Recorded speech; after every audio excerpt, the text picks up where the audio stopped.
දැන් මම උදාහරණයක් ඇටියට ගත්තම දැන් ඊයේ පෙරේදා පාර්ලිමේන්තු මන්ත්‍රීවරයෙක් අරක්කු බෝතලේ ගැන කතා කරා. ඇයි?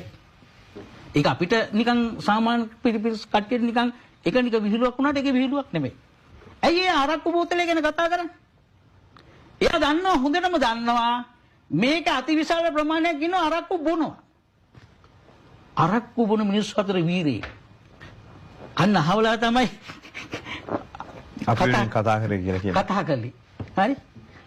මේ මන්නම් කියන්නේ මත්පැන් වලටත්. මන්නම් කියන්නේ මත්පැන් කියන්නේ ආහාරයක්. මගේ තර්කයට අනුව වෛද්‍යවරු මොනවා කිව්වත්, තව අය මොනවා කිව්වත් මම කියන්නේ ඒකත් එක්තරා පිරිසකට ආහාරයක්. මේ අය වගේ මේ සාමාන්‍ය ජනතාව බොහෝ දොස් කියනවා මේ මත්පැන් මිල ඉහළ දැමීම සම්බන්ධයෙන්. ඔවුන්ට අඩු වීදමටින් මටත් ඒ ගැන කනගාටුවක් තියෙනවා. ඒත් ඉතින් රජයේ අරක්කු මිල වැඩිවීම ගැන මට දුකයි. ඇමති ලාල්කාන්ත මහත්මයා කියලා තියෙනවා මත්පැන් මිල වැඩිවීම සම්බන්ධ Tamanට දැත්තේ කනගාටුවක් කියලා එතුමා කියලා තියෙනවා. ඉතින් හින්දා